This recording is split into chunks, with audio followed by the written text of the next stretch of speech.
everyone, Kat here. So after voicing my displeasure in my playthrough video that the Scarlet Violet epilogue left way too many unanswered questions, we just got some bonus lore dropped in our laps via the Pokemon YouTube channel. We now know that Pecharunt uses its Mochi to gain affection, and that it only went after Ogerpon's mask because the human couple it lived with wanted them. When Ogerpon lashes back, Pecharunt withdraws into its shell. On and on it rolls through the forest until it finally comes to rest. And maybe it's resting there still. Or maybe it's found by someone else. I am glad we got this little addition, but I want more of this story, and so I'm writing it. Now, obviously, there's not direct footage of a story I'm about to just make up, but bear with me here. I've been doing some shiny hunting in Arceus that I think will set the scene just right. My narrators are going to be the 108 spirits bound together in the form of Spiritomb. Each of them will have a little piece of Pecharunt's story, and it's up to a tracker-turned-medium named Indigo to put the pieces together. Okay, so who is this guy? Indigo lived in Hisui roughly 60 years post-Legends Arceus. After a confrontation with Vesa, who was not the sweet little girl she seemed, he became the 108th member of Spiritomb in her place. This particular Spiritomb, unbeknownst to Indigo, had a complicated history with Pecharunt, a history its collective spirits were determined to keep secret, until the day one of them reacted too quickly to Indigo's lunch. If Indigo had to pick any day to be pranked, well, he wasn't sure what would constitute a good day, but it sure as the distortion world wasn't today. His uniform was damp with half-dried rainwater as he dragged himself into Jubilife. Mud clung to his boots, and to top it all off, Prima Vulpix, as he'd nicknamed the alpha he'd caught, had stolen his lunch. He wasn't normally one for eating out, but he soon gravitated to a colorful storefront that advertised Mochi Man's Meals. "Fine day for a Mochi Man meal," the lady manning the store said, with the full enthusiasm of someone who was neither wet nor hungry. "Would you like to try the new, rainbow special?" "Huh?" Indigo asked groggily, his hand half in his pocket as he fumbled for some cash. She grinned and splayed out her fingers. "It's our half-off promotion. 5 colors of tasty mochi in 5 yummy flavors."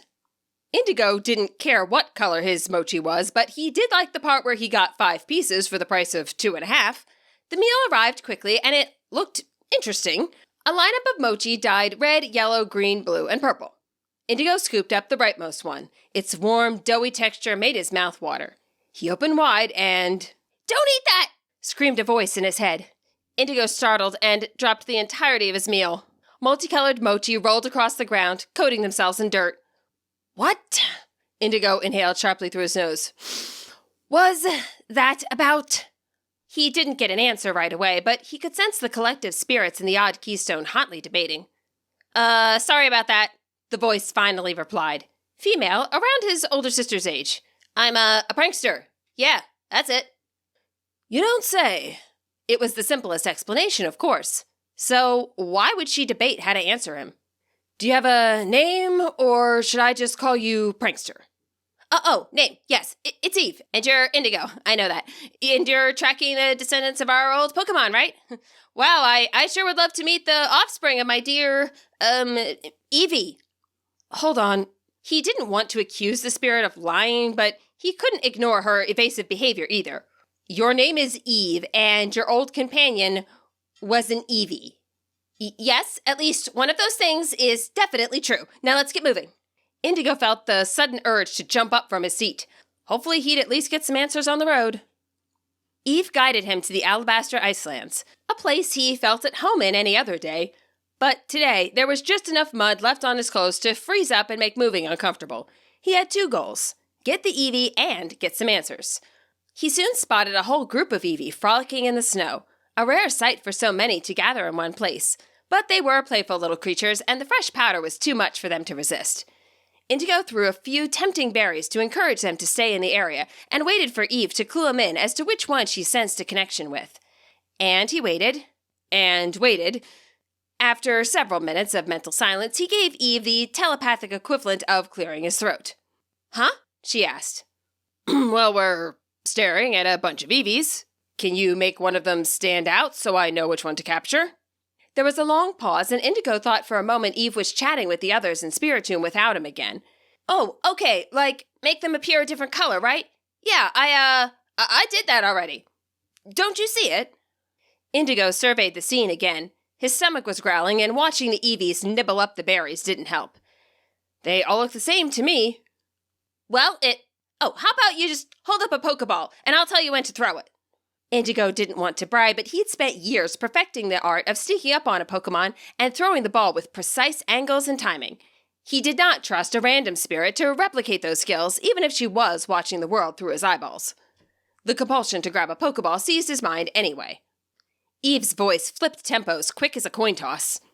Okay, wait for it. Oh, throw it now! He did so. The Pokeball bounced off a nearby tree with a loud thunk. Several Eevees looked up in confusion, but since his aim was so far off, none of them looked concerned enough to leave their snowy playground. So close, Eve told him. Let's try again. Ready? Now. Another ball went nowhere. And now. Then a third. Now. Ooh, now. Now. Indigo dutifully threw ball after ball. He soon dipped into his stash of rarer varieties, including some Ultra Balls it hadn't been easy to scrape together the resources for. He had just about lost his patience when one ball finally connected. His eyes caught a flash of red, lit up against the Eevee's fur right before it went inside. The Eevee's sparkling, white as snow, fur. Well, Indigo thought as the ball sparked to confirm the catch was complete. Now I know why I couldn't see the thing. He trudged over, picked the ball up, and stashed it inside his bag. Hey there, he thought back to Eve, struggling to keep calm. Care to explain why you made your Eevee look white against the white snow? Oh, and then I told you to throw the Pokeballs the wrong way, Eve replied. Wasn't it hilarious? Totally prankster-rific, right? Indigo couldn't see the humor, and he got the distinct sense neither could Eve. He didn't know her well, of course, but whatever her usual personality was, this felt off. Same as when she glossed over her outburst over the purple Mochi earlier. Listen, I don't know what's going on, but I've lost my lunch and half my Pokeballs. You understand I'm not rich, right? Yep. No. Yeah, see? Total prankster. That's me. Indigo shook his head and started his trek home towards the Pearl settlement. The awkward force behind the ghost's laughter really made him want to believe her. If nothing else, then just for his own sanity. All right, thanks for listening. There's a trio of stories that go more into how Indigo became part of Spiritomb to begin with. Feel free to check those out. The next part of this story will go up on Friday, and that's where I'll get a little more into Pecharunt's backstory as Indigo chases after a shiny Shinx. Until then, happy reading and happy training.